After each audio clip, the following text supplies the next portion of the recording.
A depressão é um mal que atinge a todas as pessoas. Porém, na população negra, por conta do racismo histórico e estrutural, percebe-se que a doença é potencializada e negligenciada. Inspirada numa experiência pessoal, surge a performance artística Tempestuosa Depressagem. A proposta é trazer à tona essa discussão e humanizar essa realidade.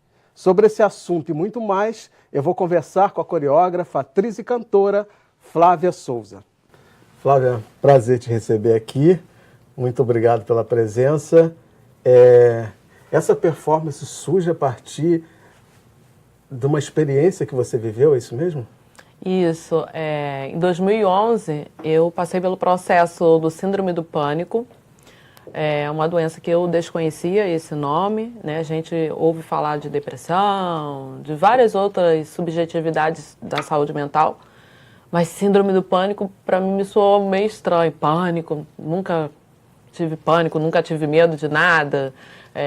Você sempre foi muito extrovertida, né? E estava num momento muito feliz, porque eu estava filmando, eu estava recebendo propostas de fazer seriado na época, eu estava noiva e estava numa rotina que eu sempre tive, uma rotina muito agitada. E aí eu tive esse síndrome do pânico que me parou por um bom tempo, né? E depois, em 2016, 2011, aí depois em 2016 esse síndrome do pânico voltou.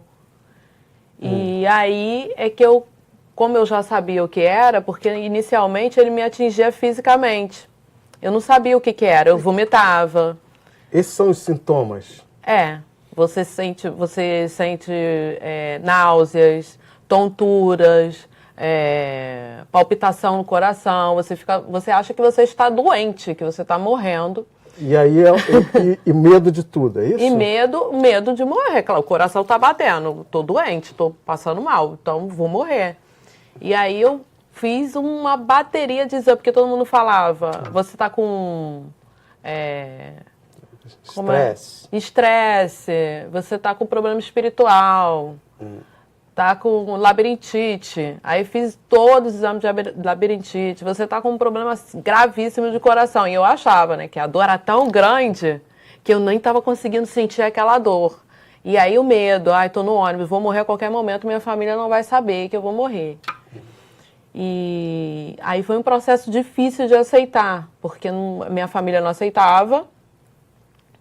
Isso é muito novo, né?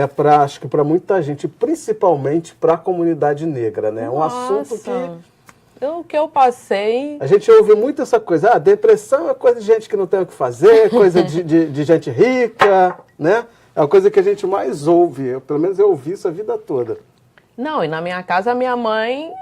Ela não aceitava. Não, isso é coisa da sua cabeça, Flávia, para com isso, você tá louca.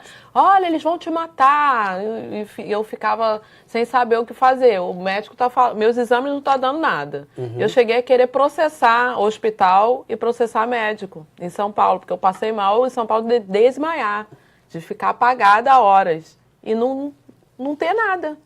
Eu falei, vou processar esse hospital, vou processar esse médico. E como que veio o diagnóstico? O diagnóstico veio através de vários exames, uma bolsa de exame. E aí eu sou encaminhada para o neuro. Eu pensei, agora vão abrir minha cabeça. E você ficar 5 dias sem dormir, você quer que abram sua cabeça, porque você quer viver normal. Ou você quer morrer ou você quer viver normal. Gente, é muito sofrimento, então. Assim... Eu sofri um acidente em 2012, né? Não sei se você soube. Um acidente de moto, né? Não foi pior do que o síndrome do pânico. Não foi pior, te digo assim, diante de Deus, não foi pior do que o síndrome do pânico. E aí o do neuro, ele viu todos os exames e ele falou, você está com síndrome do pânico. E aí, nesse momento, você não aceitou? Não aceitei, falei, não é possível, ele está querendo dizer que eu tô maluca. Dali ele já me deu um encaminhamento para o psiquiatra. Aí piorou tudo, porque aí o síndrome do pânico veio como uma avalanche, assim, de uma maneira brutal. E aí eu percebi, aí eu fui pesquisando, porque eu vi que entre os meus, em 2011, hoje a gente já fala sobre isso mais, até mesmo porque eu comecei a falar muito sobre isso, dos meus trabalhos, né? e outras pessoas também, né? A gente está num momento que as pessoas estão passando por esse processo, né? Energético, tudo, a inovação da tecnologia faz com que tudo acelere. E a comunicação, né? As pessoas estão tendo mais acesso à informação, né? Tudo é muito rápido. É só dar um Google que você fica sabendo, né? E isso está provocando também o síndrome do pânico, né? O aceleramento. Também, né? Porque você não precisa mais marcar um encontro, ter aquele tempo de entrar no ônibus. É tudo muito rápido, todo mundo o tempo todo. Então, para algumas pessoas isso está difícil. Né? A gente está vivendo o mal do século, né? Tanto o mal do século da tecnologia, como da espiritualidade também, porque várias pessoas estão sendo afetadas, né? E nós, negros e negras, somos seres humanos, né? Apesar da sociedade dizer que não. Aí é que eu quero entender, né, como que o racismo contribui para que seja diferente na população negra essa doença. Tem a questão da sociedade criar, né, um estereótipo que nós somos só natureza e espiritualidade. Inclusive tem um professor, Marcelo Paixão, que ele fala sobre isso muito bem. Então, nós não, né, não que não seja, né, mas a sociedade criou assim, não somos seres humanos. Vários mitos, né? Somos pessoas diferentes, exóticos. Mais fortes, né? Fortes, né? E a gente aceitou essa condição. Eu não posso dizer que eu estou doente, que eu estou com um problema que outra pessoa, que um outro ser humano tem, porque eu tenho que estar forte, eu tenho que estar pronta para servir. A gente não liga uma coisa a outra. E aí então, a gente acaba não aceitando a doença, não aceitando a doença. Quando a gente tem esse discurso, isso não é, isso é coisa de quem não tem que fazer, isso é coisa de gente rica, né? A gente está exatamente concordando com esse. E a gente tem, desde do navio negreiro, a gente já tem isso, que rotularam como banzo, né? Que os negros, alguns deles se jogavam. Eu tinha uma melancolia muito forte. E aí eles ligam a questão da espiritualidade. Não, porque o espírito tomou o corpo dele e ele está assim. Então, para mim, até essa questão da espiritualidade, ser ligado à espiritualidade, é uma forma também de demonizar a nossa ancestralidade, a nossa existência. Então, não, eles são diferentes. E não é doença igual a nossa. Espírito tomou. Então, é como se os nossos, né, ancestrais, os nossos orixás, fossem algo demoníaco que destruísse a gente, fazer... porque, gente, quem tem o síndrome do pânico, né, quando eu falo destruir, é uma destruição. Ao ponto das pessoas se suicidarem. Eu já tentei me suicidar em 2016. Sério? Eu entrei na frente do carro, falei, já que eu não tinha coragem de me jogar, eu falei, vou entrar agora, ele vai me matar. E entrei com o carro vindo na velocidade. Ele freou aqui, saiu do carro e começou a me xingar. E todo mundo, você quer morrer? E por acaso eu queria. Aí eu fiquei pensando, não deu certo. Aí fui andando, entrei no trem. E aí em casa, conversando com o meu esposo, não cheguei a falar isso, que senão ele ia ficar, né? Mas é uma doença que a gente não pode botar essa responsabilidade só para a espiritualidade. Vamos ver aqui um trechinho desse teu novo trabalho. Nós temos um número muito grande de identificação de doença mental. Quando você não é doente mental, você é humilhado, é tratado como animal e você tem distúrbios. A gente sofre sim. A gente não dá conta das pressões sociais que a gente, enquanto negro, enquanto pobre, a gente vive.